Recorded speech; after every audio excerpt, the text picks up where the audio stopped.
Alex Petty. It's that simple. He was such a good person. Good people don't pull weapons on officers of the law. They don't kick vehicles. They don't go out and show their ass. They protest peacefully, not violently. Did that clip have you nodding in agreement? What about this? Sorry about your boyfriend Alex Petty though. Hopefully he never harasses another federal agent again. Fuck around, find out, as they say. Is that you? Or what about this? Does this resonate? Alex Petty died doing what he loved, attacking law enforcement in defense of pedophiles and murderers. Fuck around, find out. If you answered yes, then I have great news. This is your moment. You are justifying a power-hungry regime deploying stormtroopers into the streets to perform stage 1 of an ethnic cleansing and occasionally murder a dissenter.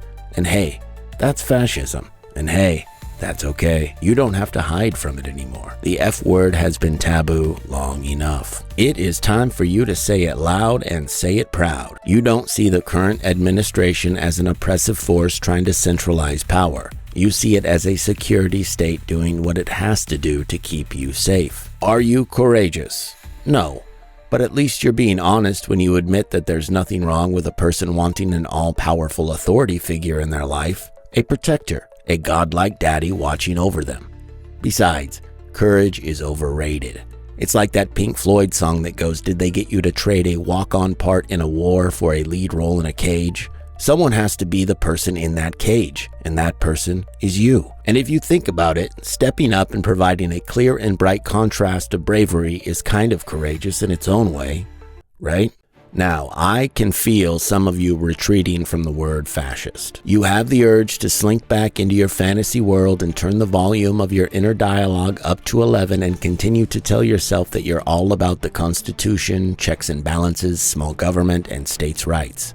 But that's just not you. Check out these quotes and sentiments from some founding fathers. Here's one from Samuel Adams. If ye love wealth better than liberty, may your chains sit lightly upon you, and may posterity forget that you are our countrymen. Fuck all that noise, am I right? You're not trying to hear that shit. The stock market is up and gas prices are down, and the president promised to make us so rich.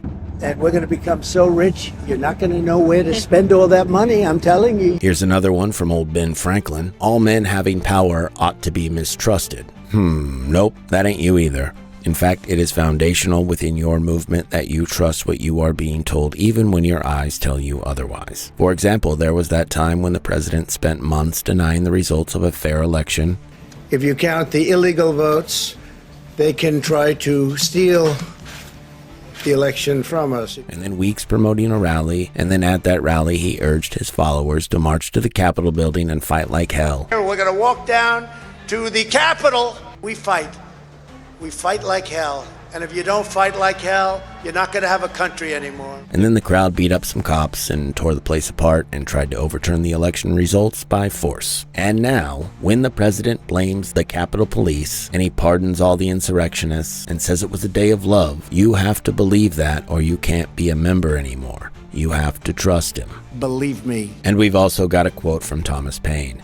He that would make his own liberty secure must guard even his enemy from oppression. Oh man, this isn't you either. You're going after the deep state and former presidents. You're saying this is what I voted for when you see masked federal agents terrorizing the cities and states of your leader's political opponents. And it definitely seems like you think most protesters are paid domestic terrorists who don't deserve the same rights and liberties that you enjoy. Okay, so you struck out on being anything like an old school American patriot. And I'm not surprised because that's not what you are. Now let's check you for some of that fascism stuff. First, let's define it. Historian Roger Griffin says fascism is a form of ultranationalist ideology centered on a myth of national rebirth that seeks to regenerate the nation through authoritarian rule, mass mobilization, and the elimination of perceived internal enemies. Okay, so thing one, ultranationalist ideology. America first, Christian nationalism, build the wall, mass deportations, and the culture war. That's all ultranationalist stuff, and that's you. Thing two, a myth of a national rebirth that seeks to regenerate the nation through authoritarian rule. That's an easy one. Make America great again. The country is broken and we need a rebirth. That's you. And for the authoritarian part, your leader, Donald Trump, has signed a record number of executive orders and called any judge who has dared to call his orders unconstitutional corrupt. And he sues media outlets and he labels them fake news, and that's what autocrats do. Not to mention deploying the National Guard in California and conducting a military strike on Iran without congressional approval. But it's cool, man, because like Tucker said, you just like watching daddy spank some butts, and there's no crime in that. You're getting a vigorous spanking because you've been a bad girl. Thing 3, mass mobilization. That means pulling together supporters, like you, to come to rallies and to defend the regime on social media and to display support. So if you have a Trump flag or a bumper sticker or these sick-ass shoes, you've been mobilized. Thing 4, the removal of perceived internal enemies. That's you all day long. The deep state, the swamp, the radical leftist lunatics, the socialists, the gays and transgenders, the globalists, and the brownskins. You are terrified of all these things, and you will trade anything for protection from weak and even non-existent threats. It's the enemy from within, and we have to handle it before it gets out of control. It won't get out of control. All right, so nice. You went 4 for 4 on fascism. And you're not alone. There have been tens of millions of people just like you in the past, and there are tens of millions of people just like you all throughout the world right now. Autocrats are cool, man. All the kids are doing it. Well, all the spineless kids. You've all seen Tim Pool saying he's the boot. I'm wearing the boot. I'm stomping on the ground. I ain't licking anybody. And you and Tim are just alike. You've been shit on your whole life, so you've latched onto power, and now you get to do the shitting. Yay. I mean, check out this little dude here and tell me you don't feel like you're looking into a mirror. If I were Trump, I would say screw 200 National Guard, like arrest the mayor of Chicago, like arrest the governor, shut it down, like make it clear, like Washington, you know, bring in the troops and say the federal government is supreme. The immigration law is the law of the land. If you're not on board with that, you're going to jail. If you attack ICE or box them in with your car, you're going to jail for a long time. Anything less than that, you might as well just not even bark up that tree at all. He's calling for the government to violate the rights of the state and the people within the state to enforce military-level punishment on an internal enemy of the regime. Classic fascism. We should use some of these dangerous cities as training grounds for our military, National Guard. Is Nick a smart guy or a brave guy? No, but he's your kind of guy, and that's cool. Now, I want to be fair, so let's double-check your credentials. Let's see what foundational thinker on fascism and totalitarian regimes, Hannah Arendt, had to say about it in her seminal work, The Origins of Totalitarianism. Quote, mass propaganda discovered that its audience was ready at all times to believe the worst, no matter how absurd it might be. This discovery was the basis of the totalitarian technique of indoctrination. It's like she was thinking of you way back in 1950, man. Let's see. They told you Obama was Kenyan, and you ate that shit. They told you the globalists were going to take away your property and your sovereignty, and that Obama was setting up FEMA prison camps for conservatives, and you ate that shit. Then we had the swamp and the deep state. The government is full of criminals robbing the American people. And our elections are rigged, and George Soros and Democrats are trying to replace whites with Latinos to win elections. And then there was Pizzagate pervert shit, and all the news critical of the party is fake news. And Hillary has killed dozens of her political opponents, and the 2020 election was stolen, and the auto pen scandal. And Russia influencing our elections is a hoax, and the pandemic was fake, and the vaccines kill more people than the virus. And even now, more than 10 years and running for a lot of this stuff, there hasn't been one conviction of any Democrat or globalist deep state operative.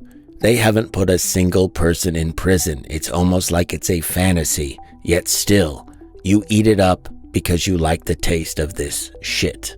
And the reason they've been feeding you all this is simple. They wanted all the gullible morons in one spot. So when the time comes, all their supporters will believe anything they say. They shot a protester in the back of the head in the middle of the street, and the regime's first response was to tell you that the guy was an assassin who was there to massacre federal agents. And they said that because they know that's the shit you'll eat up. And I know what you're thinking. You're thinking, hey, I'm not a Fuentes guy. I'm not a Tim Pool guy. Hell, I'm not even all that into Trump anymore. And that's okay, man. because movements are made up of coalitions of all kinds of different people. So you can be a religious plutocrat or a bigot or xenophobic or an accelerationist or a Hannity guy. You can be the type that finds shelter under the title libertarian and flies one of those yellow snake flags. Or maybe you're a dark enlightenment J.D. Vance kind of a tech bro. It doesn't really matter, because like the political theorist Isaiah Berlin said, quote, fascist movements succeed because ordinary men abandon judgment and surrender to collective will. So it's almost like you're helpless because you are the type that surrenders, and you should just own that. Be proud to fly that flag and repost that conspiracy and put that fuck around and find out sticker on your truck. Because you're a loyalist and you want people to know that when you fuck around with the regime, you find out. And I know you guys get emotional, and if you're still with me, you're mad or sad right now. But think of it this way. It's bad, but it's not that bad. There are worse things than being a fascist, and you probably aren't those things, like a pedophile. Please like, subscribe, and leave a comment, and if you're feeling generous, become a paid member through the link in the description. But if not, thank you for your time. My name is Grub Kored, your ally in the fight against disinformation.